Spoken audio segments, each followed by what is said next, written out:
Thank you, Robert. That was beautiful. Everybody else, the band, it's just a really beautiful day. I'll keep this open. Two fellows took a plane ride into remote Canada to go elk hunting. After they got back, the pilot looked at their haul and said, "You've got 6 elk here." He says, "We can't get out of here with 6 elk. The plane won't lift with you and all the baggage and the 6 elk." The 2 hunters look at each other and say, "Well, that's strange because we came here last year and we got 6 elk. And it was the same kind of plane and the same horsepower." And the pilot's listening to it and he goes, "Well, okay." And they take off and they start running on, and sure enough, they can't lift off and they crash. Not too bad. 2 hunters kind of pull themselves out of the wreckage. One looks at the other and says, "Where are we?" The other one says, "I think about 2 miles from where we crashed last year."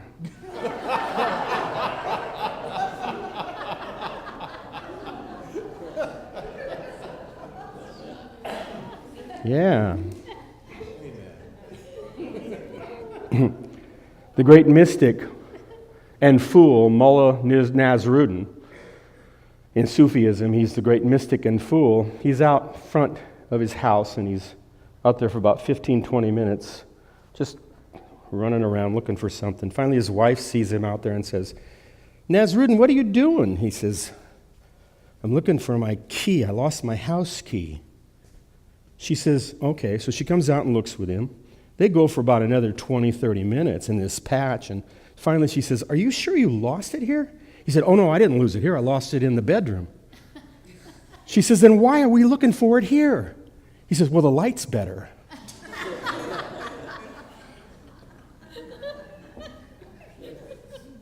Yeah. One more. I'm going to take license on this because Vicki said something to me that said I could go ahead and say this joke. It's a little bit politically incorrect, but that's okay. I actually like being politically correct. I'd rather be politically incorrect and have a discussion rather than be afraid of what I'm ever going to say. And a redhead walks into the doctor's office. She says, "Doctor, you got to help me." He says, "What?" He says, "My whole body, it hurts all over." He says, "Well, let me take a look." He says, "Show me." She goes, "Oh, oh, oh." He takes a look at her and he says, for a few minutes, he says, "You're not a natural redhead, are you?" She says, "No, I'm a blonde." He says, "Yeah, your finger's broken."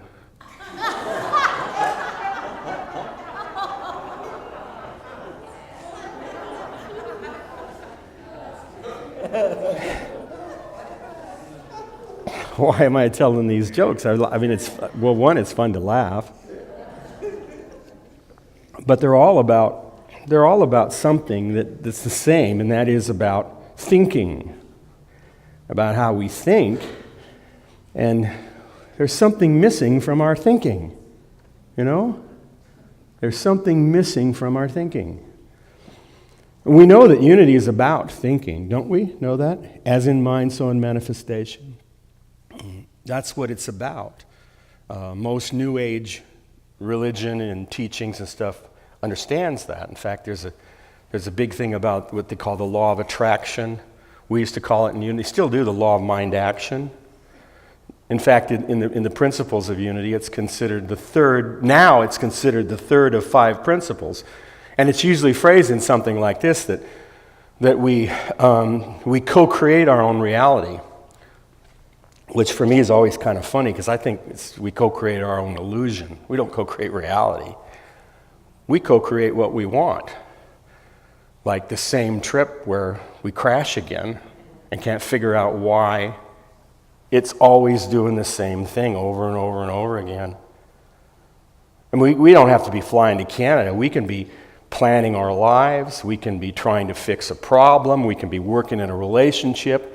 We can be working with some great challenge, applying the same thing over and over and over again, and we get the same results, and we wonder, maybe we're not praying enough. Maybe not we're praying well enough. Or maybe this is a lesson. You've heard that one, right? Did you know that in the Bible, like in the story of Jesus, Jesus doesn't use the law of attraction once. He doesn't teach it. Even when he does his miracles, he doesn't figure it out how to use his power. He usually says that God does it, his Father does it through him. And you don't get much instruction on what happened other than touched his garment, I felt power go without me. The servant says, just say the word and I'll be healed. It goes on and on like that. Well, this last Thursday I did a talk on, because there's one miracle in the Bible where that doesn't happen, where there's one miracle in the Bible where Jesus actually kind of walks you through what a miracle is.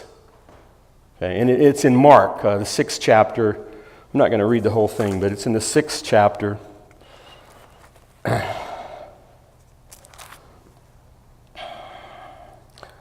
Mark 9th chapter. 9th chapter starts at 17. And what it is a man comes to Jesus and brings his son with him because his son is epileptic. And he comes to Jesus and he really just comes there to ask Jesus to heal him because the disciples can't heal him and the disciples are healing other people. And he wants to be healed. And I got to tell you, Jesus is not very nice to him. He is not nice at all. Because as soon as he says it, he says, well, the disciples couldn't heal. This is what he says to him. He says, sweet words. He says, oh, faithless generation, how long shall I bear with you? How long shall I be with you? How long shall I bear with you? Bring him to me.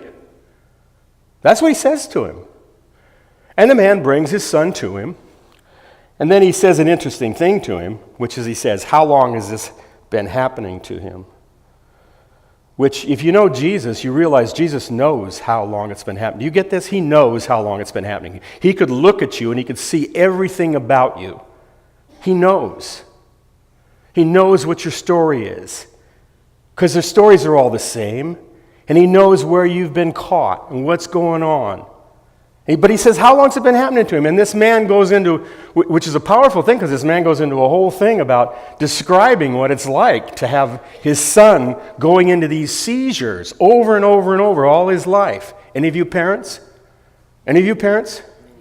How do you think you'd feel if your child was doing that over and over and over and over again? And you can't do anything except watch it. And it happens again, it'll happen again, it'll happen again, it'll happen again. And he asks him, how long has it been happening? And this guy gets into it. So I'm reading this thing and I'm saying, well, that's it. That's what he really, Jesus is trying to get him into it so he can feel it. So we got because even in the law of attraction, they say, what, feeling, don't they? They say you got to feel it. All right, so he feels it now. He feels it. So he's going to heal him now. So the guy says, after he does this, he says, but if you can do anything, have compassion on us and help us. And Jesus says, well, if you can believe, all things are possible to him that believes. Next. How would you like it if someone responded to you like that, a healer responded to you like that? When you have any compassion on me, heal him. And he goes, if you can believe, all things are possible to him that believes. And he shuts up. Because what is the implication? What is the implication? Huh? He doesn't believe. If you can believe, all things that happen can believe, yet you got a son you've been dealing with for 20 years, that you've been watching him suffer, and you're okay with that. In a way, kind of says that. Not my Jesus, is it? Maybe it is. As soon as he says that, it says, immediately the father of the child cried out and said with tears, Lord, I believe, help my unbelief. And he heals him like that. This miracle, I always like this miracle I've known this about this miracle, and it's moved me for many years as a minister because I always thought about willingness, the idea that it's really about willingness, being willing. But 2 Thursdays ago when I did this talk, something else came out of me and I really saw it. And that was, what Jesus did was, he saw a man like you and me who was stuck in the world, stuck in cause and effect, stuck in karma, that, nothing happens unless you affect a different change. In the land of karma and cause and effect, there are no miracles. Not one. How could there be a miracle if you have all the bases covered and you know what can happen and what can't happen? There is no room for something you've never seen. And your ego will say, if I haven't seen it, it's not possible. And you can get a bunch of it. I don't care what it is, if it's in rocket science or if it's in medical knowledge, whoever it is, you can get all kinds of experts that say, yeah, this is what's going on. We've done research to this. This is the problem, and we haven't figured out a way to fix this, to change it. Yet Jesus raised the dead. Jesus changed water to wine. People touch people and they touch him and they're healed. Miracles are happening all the time around him. Any of you study the Course in Miracles? It talks about miracles all the time. If you read that book, it's wonderful. You sit there and you go, wow, this is a wonderful book. Well, this man was caught in karma, cause and effect, just like you and me. Because his son was suffering and he wanted it to end. And he was looking for some magic. And basically, that's the first thing that Jesus really said in this thing. He says, I'm sorry, magic doors closed. We aren't doing any magic here. First of all, you don't even believe in magic anyway. You don't believe in it.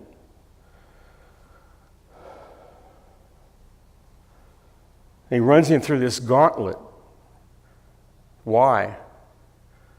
To pull him out of karma. He pulls him right out of karma into grace. He pulls his soul right out. The last thing he says is that, paraphrase, he says, I'm caught in this world. I do not know how to survive the things that scare me, that really hurt, and I believe, please help me. Jesus goes, you said the magic word, and he pulls him right through, and he heals him. And his disciples come up to him later and they say, well, how come we couldn't do this? He has an interesting response. He says, you can't do this kind of healing. Nothing really works except prayer and fasting. And he was a king of prayer and fasting. He was in this world, but not of it.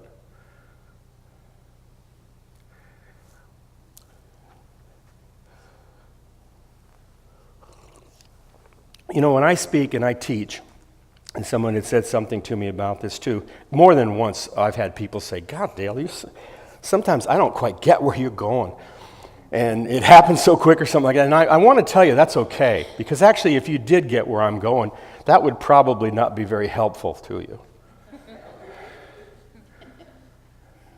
It's more helpful the less you know about, for me too, of where we're going, because we're going into mystery. Not, we're going into ground, but mystery based on what? The teachings that I work, and the people that come up here, do we work from teachings of hardship and hatred and something difficult? No, we come from the place of love. Love. Can we follow love? Can we follow love? Can we trust love? After this healing, just like the next chapter, that comes the one where Jesus talks about the children and how they enter the kingdom of heaven. Suffer the children to come to me and they can come. That's another whole talk, the children. Because we're children too. You know that? We're children. I really think this. I've done this actually at church before where we all had pictures made up on sweatshirts. We had screens, you'd screen your sweatshirt, t-shirt with a picture of your baby picture.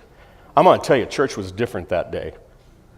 Because people would come up who didn't talk to each other and they go, God, you're so cute. You were so cute. You still are. You still are cute. It reminds me of those like National Enquirers where they say, or any on the internet they're doing it now, and they say, "Oh, have you seen what so-and-so looks like right now?" I'm going, well, they don't look like a baby anymore. No, because they're 70 years old now. But they're still beautiful. They're still beautiful. Just as beautiful as when you were born. Sometimes a little more confused because, it's like we were a little clearer then. It's like we could live in fantasy land and nobody in the group would say, "Wait a minute, we got to get down to brass tacks here, guys. This is a fantasy. When are we going to start looking at the real stuff?" Everybody go, "Let's go play with John." We're having fun here. Anyway, in this chapter, later on, then this guy comes up to Jesus and says, basically he says, "Can I follow you? I want to learn your way." And Jesus says, there's some other stuff, but eventually he says, "Well, have you followed the 10 Commandments?" And he starts rattling them off. Honor your father and mother, shalt not kill, shalt not steal. And the man says, "Oh yeah, I've done that since birth." And then it says an interesting thing because Jesus says something. It's like something he says Jesus showed compassion, love towards him. It's written that way. He showed love towards him. And he said, "Look," he said, "here's the deal. Sell everything you own, give it to the poor, take up your cross and follow me. You're welcome to follow me." And the man goes, "I can't do it. It's too hard." And he walks away. And then the disciples start talking to him. He says it's very hard. He doesn't say it's impossible. He gives this analogy. That's the famous analogy.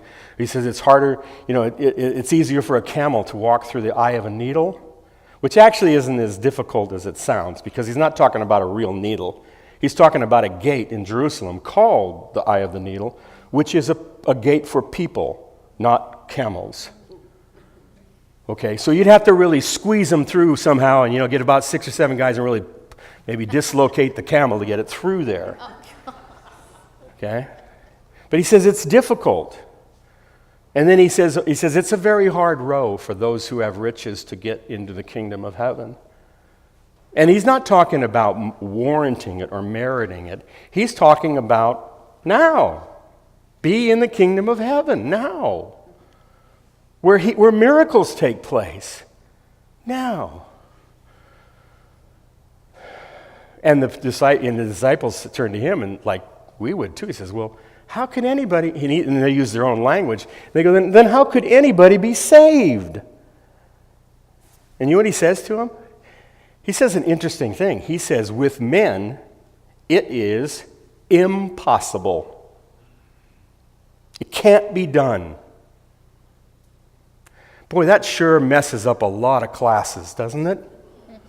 Yeah. Doesn't it?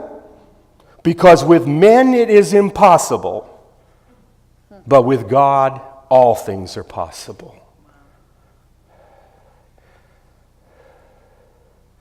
It's whether or not we're living in that realm of karma, cause and effect, or we're in the realm of grace. The good news is, to get in the land of grace,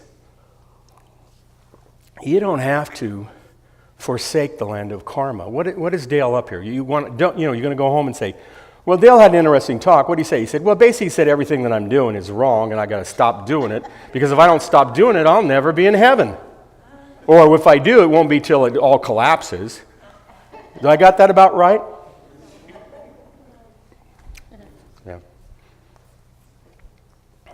The thing is, what did Einstein say? The significant problems we have can only be solved at a level beyond what we thought them in, something like that. Eknath Easwaran wrote, "It has always seemed a little wishful to say, 'I think' or 'I feel.' For the most part, our thoughts think us, our feelings feel us. We don't really have much say in the matter." Because the way out is simple. It is very simple. And it's not really that difficult, but it is very different. And that is thinking outside the box. Simultaneously thinking outside the box while you do, guess what? What's the most important thing you can do as a follower of the light? What's the most important thing you can do? I'll give you a hint. It's a 4-letter word, starts with L, ends with E, has a V in the middle of it. It's love. Yeah, love. It's like loving, because being inside the box is not wrong. We've learned how to live that way. But there has to come a point where we realize and we see that what we're seeking will not be found inside the box. So then what can we do? We can think outside it while loving what's in it. I'm going to give you a little example. I think I've shared this with a few people. I'm going to give you a little example of this. It's a simple thing, but get how different it is. Because it's about a friend of mine who called me about 4 years ago. He called me. Let me give you a little history of my friend.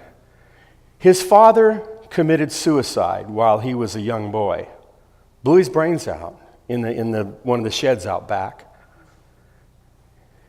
His father had this thing that he always needed to please his wife. His wife wasn't too big on that. No, I'm not saying fault or anything, but he had to please his wife, and he couldn't please his wife. And eventually, he blew his brains out because he couldn't stand the pain of that. Now, maybe that's not going on for you, but can you understand how you can be in a situation where it really hurts and you can't change it and it just keeps repeating? Any of you have anything like that? All right, so he had this. And he was living this same way when I met him. He seemed to be okay when I met him. He had a girlfriend. But about a year later, he called me up and he said to me, and what I found out, he told me, he said he tried to commit suicide too. Tried to hang himself in the bathroom, but the bar fell down or something. He failed. I didn't really realize what it was that much at that point. I wasn't analyzing him. I was his friend. I still am his friend. But he called me up about a year later and he said, Dale, you've got to help me. I said, what's going on? I'll say his name is Mark. That's not his name. I'll say, Mark. What is it, Mark? And he said, I don't think I can live. I'm feeling like I'm going to kill myself. And I knew he meant, I said, okay, what's going on? He said, Kathleen's going to leave me. And I don't think I can bear it. I don't think I can bear it. I said, okay. And I was just going to my alternative thinking right away. So I said, Robert, and I was on the phone. I only had about 10 minutes because I had to be somewhere that I'd made a big commitment to. So I said about 10 minutes. I said, Robert, I have about 10 minutes. So that was actually pretty good because it really got me out of me because I knew in 10 minutes there was no, I mean, if it's impossible to fix something, I'm certainly not going to do it in 10 minutes. And I said, okay, Mark, here's the deal. Come with me on this. I'll guide you through this. I'm going to do something with you. And just follow me on this. So I said, I want you to give me 3 reasons why Kathleen's leaving you could be the best thing that ever happened to you. He went, oh, God, Dale, what do you think I'm calling you for? I'm going to kill myself. It isn't the best thing that ever happened. It's the worst thing. And I kind of stepped back because to me, what happened to me was I went, well, now we see another player here. Your ego, and it's really pretty strong, isn't it? It's coming out going, enough of this crap. We're talking about reality here. We're talking about basic karma, cause and effect, and here's what's going to happen. And I said, help, God, I don't know what to do with this guy right now. And all of a sudden it came out of me and I said to him, okay, let's say that's true. He said, what? I said, let's say it's true. Let's say that Kathleen's leaving you will cause so much pain that you will kill yourself. He just didn't speak at that point. I said, let's say that that's true. Let's say that that's a possibility. That could actually happen. He still didn't speak. Then I said, okay, but this is an important thing. Is that a desirable outcome? No. No. Well, what gives me the right to say that it's true and not fight for his life? For instance, if he did kill himself, would that be the end of him? No. Would it be the most extraordinary drama that ever was? I don't know. Jesus did some pretty good drama. Can I stop someone from killing themselves? No. I just agreed with him. I just said, yes, I love you. And in a way, I said, if that's what you really want to do, to his ego, I said, if that's what you really want to do, I'm not going to fight you. I am not going to fight you. Another important point, not to fight. Especially something that's insane. Why would you fight something insane? It's like the insane part of you says, boy, I'm finally glad I switched you over to my side. Let's have an insane conversation now. Thank you, thank you, thank you. I know where this is going. This is going to major pain, and I really like pain. It feeds me well. So I sit there and I go, no. I mean, the fighting, I just go, hey, it's okay. I hear that you think it's a big thing and that you're going to do this. I said, let's say that it's real, that it could happen. Then I backed up and I said, instead of 3, which I realized was crazy, I said, give me one reason why Kathleen's leaving you could be the best thing that ever happened to you. He went, oh, God, Dale, I can't do this. I said, Mark, I only have about 8 more minutes here. So if you want it, you're going to need to come with me on this. I said, you may kill yourself as a possibility, and I said that is a possibility. I'm not going to fight that. We don't need to argue about that. You say, I'm going to kill myself. I say, I hear that. Okay. Guess you won't be around then. I didn't say that because that was my attitude. And then he said, so I said again, Robert, give me one reason why Kathleen's leaving you could be the best thing that ever happened to you. He said, oh, Dale. I said, Robert, or Mark, whatever. His name's Robert. Busted. Robert says, okay. And he says, well, I could feel it coming out of him. Like the guy in the miracle. I could feel him going like, he says, well, okay, I guess if she wasn't the right person for me, then that would be better for me, wouldn't it? And I said, that could be true. Now, an interesting thing, I didn't say that is true, because I already said the other one could be true, right? This is the thing about thinking outside the box. It's not coming up with one solution. It's coming up with many solutions. Interesting thing you'll find out is when you come up with many solutions, far more of them are actually kind of nice and delightful than the one that's actually crucifying you. That's how you get out of the box. So he started the road, and I said, Robert, that could be true. That could be true. And he said, yeah, that could be true, couldn't it? I could hear in his voice like, yeah, that could be true. It's about like this. And I said, okay, give me another reason. He said, well, if she wasn't in my life, then I'd be available, and maybe I could find someone who was the right person for me. And I said, Robert, that could be true too. Now keep in mind, you may not think this is much of a leap, but this is for a man who believes that the woman he's with, if he's not with her, he's going to die. And his dad already proved it, and it's in his personality and his belief structure ingrained, which is what we deal with when we're dealing with problems. The stories we're so invested in them. And then I said, give me one more. And I don't even remember, to this day, I still look back and I go, I don't remember what the third one was.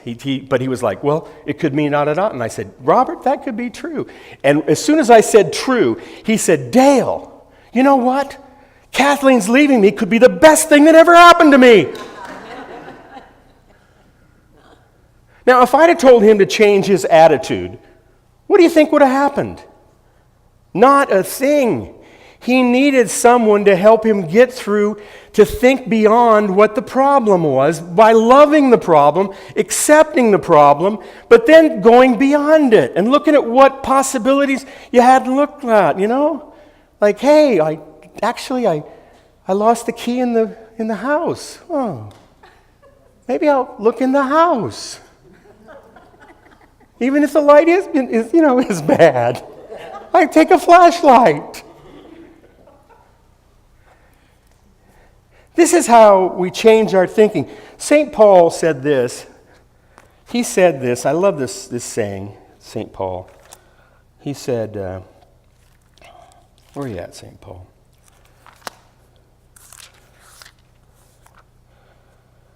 I beseech you, therefore, brethren, by the mercies of God, that you present your bodies a living sacrifice, holy, acceptable to God, which is your reasonable service.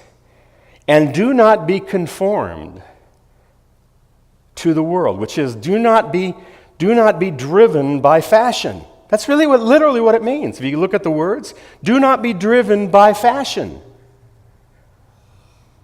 but be transformed by the renewing of your mind. And transformation actually isn't a verb like to do. It actually means to open yourself to be called to transform. It's the words like metamorphose, the Greek word, to be transformed, that you may prove what is that good and acceptable and perfect will of God.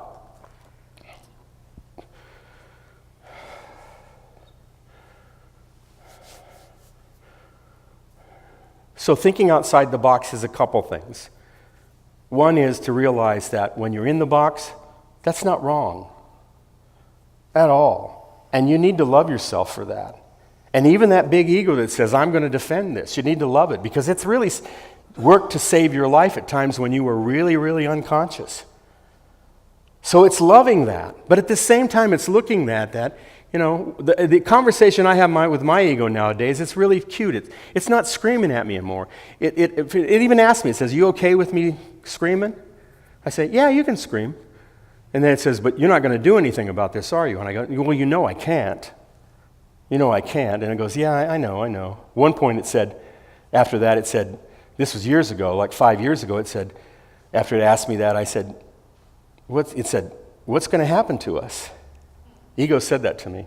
What's going to happen to us? Which is the only thing, every question it ever asked me, I got to tell you that, other than a question like, what are you going to do about this?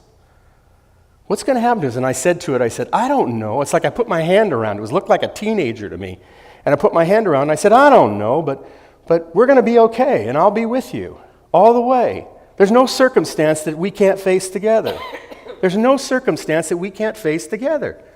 And I'll face it with you. I can't avoid them anymore, but I'll face any circumstance that comes up with you.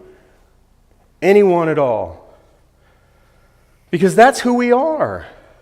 And to look outside to the light of who we are, it's like we can believe and act like who we're not. But at some point, we have to recognize who we are and start entertaining thoughts of that. What does that mean? And this is interesting because that's the land of grace. You know, because if you need a healing, you can't, maybe if you need a healing, you need a healing. You don't need a manual on how to make one. You need a healing. And I know in this congregation right now, we have a congregation full of people who have needs. Everything from what appears to be no finances, homelessness, to terminal disease, to anything that you can look at that in a way actually is a blessing. And I know some of you aren't going to like this, but in a way that's a blessing, because if you've got something you can't handle, you're right at the place where you're going to have to give it to God, because there's no way you're going to make it happen, and you're not going to just let yourself die to nothing. You're going to have to give it over to who you are. You know, it's like you were there with the thing saying, I believe, help thou my unbelief. And we do this together. The last thing is we do this together. I got to quit because I'm over already. But I would, before as I quit, would you join with me? Think about this. If you have something that you need, you see, the power of prayer together, it's like that's the way we're designed to pray. We're parts of the same whole. It's hard to pray alone because we're starting out from the belief that we're separate. And that's a big lie. So then when we try to pray, it's almost like we're praying from a lie. But let's pray from a sense of who we are. We're a community here. And those of you who have prayer needs, who have situations you're facing, All of us. I mean, my hunch is every one of us has something like that. But some have ones. I mean, and this is interesting too, because some have ones that they're really scared of. That if they knew you would go, "Oh, that's no problem at all. This is what happened to this." Every cause is like that. So let's come together, like all the people at the elephant, all the blind men coming together, and let's close this part of this service this way with a prayer. Thank you, Holy Spirit. Boy, thank you. Thank you for all you've given us and for the ability to love this world, to embrace it, to feel like we control it, to take it by the tail, to do all the things that we've done in playing on it. It's like a big amusement park. Thank you. Thank you for bringing us here. Thank you for bringing us here. And also thank you for awakening us through all the things. When the ride breaks and we can't fix it, thank you. Thank you, because we come together now for every one of us who has need. And we are willing. We are willing.